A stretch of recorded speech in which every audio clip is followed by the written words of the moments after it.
right? It's always like these sort of educated, middle-class, privileged, elitist sort of people telling ordinary working-class people what they can and can't do and say and laugh, not realising how important comedy is to ordinary people. Like when I was a kid growing up in Reading with nothing, right? Humour was like a lifesaver. It was like a superpower, right?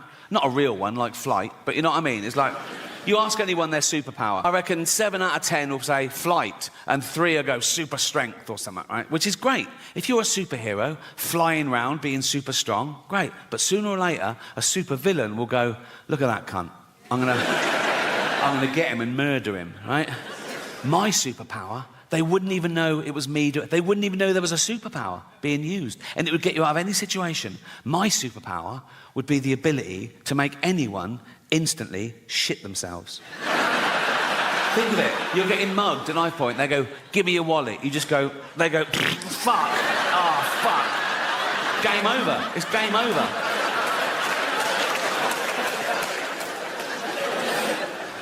That's another thing I'm very proud of. I can honestly say, in almost 64 years, I have never shat myself once. So, no, don't... No. Thinking they'd be loved forever. Eminent people going, there is a statue of me in the town square. And now they're pulling down the statues, aren't they? Going, pull down this fucking statue. Why? He was a slave trader. Pull down the fucking statue. He built the hospital. Should we pull that down? No, leave the hospital. Leave the hospital. Just pull down the fucking statue.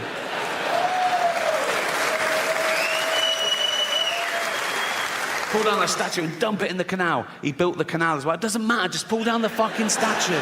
I don't think you should whitewash history. If you find out something new, add to it. Like if there's a statue and it's got Lord Whimsy, trader, philanthropist, add bit racist. Or one of those blue plaques on a house, go, Sir Robert Spuke lived here. Author, poet, pedo.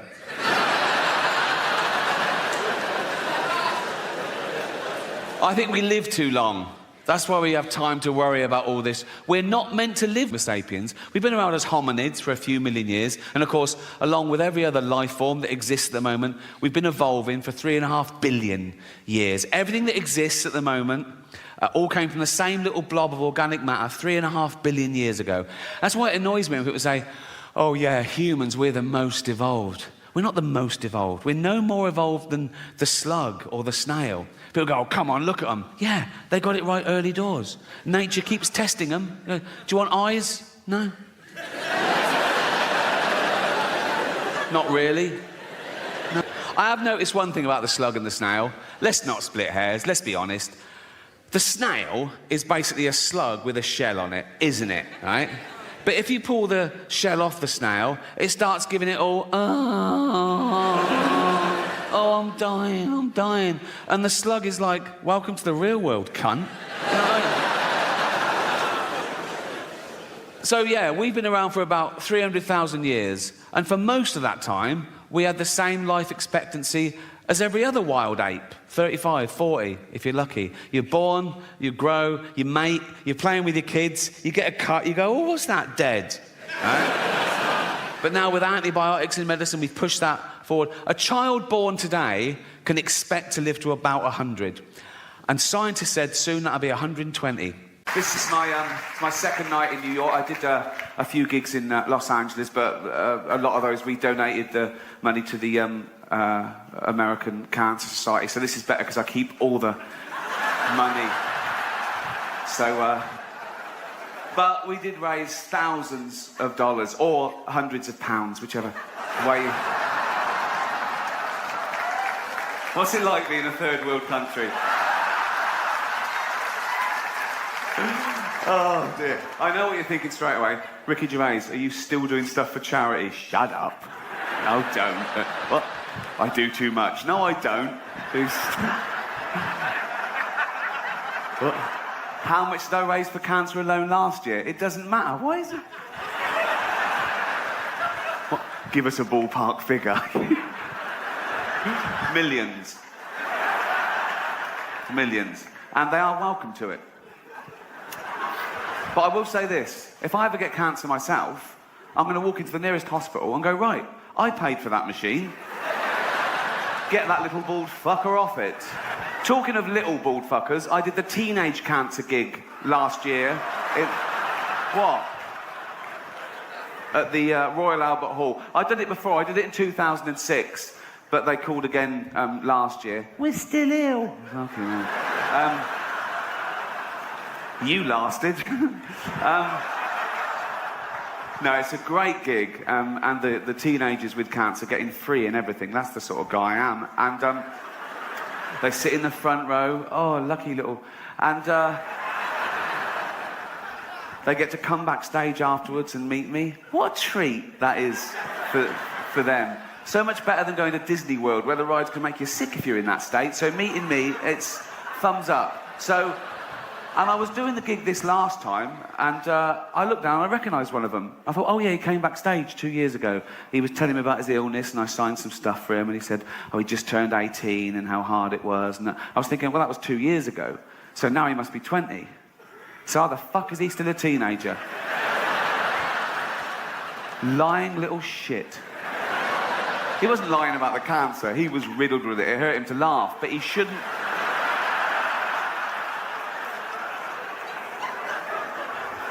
So I was doing the gig, and he was laughing along, and I thought, yeah, you laugh it up, mate. I was fuming. And it got too much for me, and I went, all right, mate, I recognise you. He went, you came backstage 2 years ago. I went, yeah. You said you're 18. He went, yeah, so you're 20 now. He went, yeah. I said, get out. And I called security, and he struggled, but he was weak. They'd worked out, you could tell. Although they had trouble getting hold of him to start with, but then they got him, and they pulled it. His drip nearly had someone's eye out. I went, get him out. The crowd started booing. I went, hear that? They don't want to see someone like you take the piss out of me. Off you go. Oh. Cheers, everyone.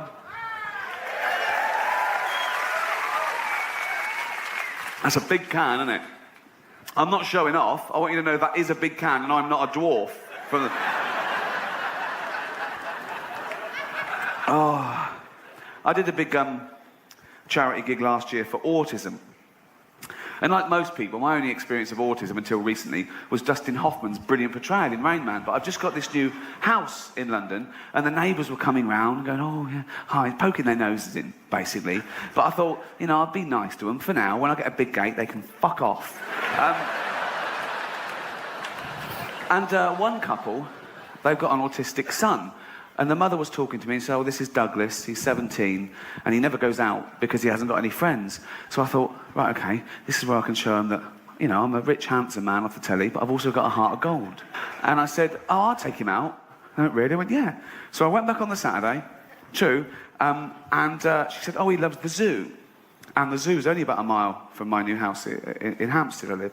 And so I'm walking along the street with Douglas, okay, and he doesn't take his eyes off his mum all the way along the street like that. And his mum's in the doorway, and she's waving to him, and she's crying, right? Eventually she shuts the door and she goes indoors. I hailed a cab and said, right, take us to the casino. So, you've got to make it work for you, haven't you? So, I signed him in. He had a little suit on and everything. I thought, this is going to be brilliant, okay? I went straight to the blackjack table. That's their best one. I don't know why. They're brilliant at that. I went, OK, Dougie, you know the score. Bet 2 for good and 1 for bad. Do you understand? He went, yeah. I went, hoo. So I was betting. I was about £1,000 down in half an hour. And I went, sorry, hold on. Douglas, do that thing. Count the cards. Do that thing. Tell me when there's a good card coming. Tell me bet 2 for good. Do you understand? He went, yeah. So I was another £1,000 down. I thought, what sort of an autistic... So I was confused. I threw some toothpicks on the carpet. I said, how many? He went, I don't know. I said, there's 7. I can see there's 7 from here. Oh. Wow. Why did I get that one? So I took him back home and I said to the mother, there's been a mistake. He walks like Rain Man, but he's got none of that clever shit. I know it's wrong. But I don't want to talk about it, but I do an awful lot for charity. But I think some causes are more worthy than others. Joking aside, obviously cancer is a very worthy cause, autism's a very worthy cause. But I got asked to do a benefit gig recently for sufferers of obesity. What? She went, sufferers of obesity. I went, do you mean fat people? She went, no, because obesity is, well, she actually went, no, because she was eating. She went, no, just, you know, between snacks, like, and she went, obesity is a disease. No, it's not, is it? You just like eating, don't you? No, it's not, is it? How is that a disease? Oh, I'm so fucking ill. I'm well ill. I'm well ill. Oh. I said, what's the disease? She went, everything tastes good. Everything? Yeah. Not salads. It's not a disease, is it? Leprosy is a disease. Can you imagine Jesus in the temple? People shuffling up to him in bandages going, Jesus, my face is falling off.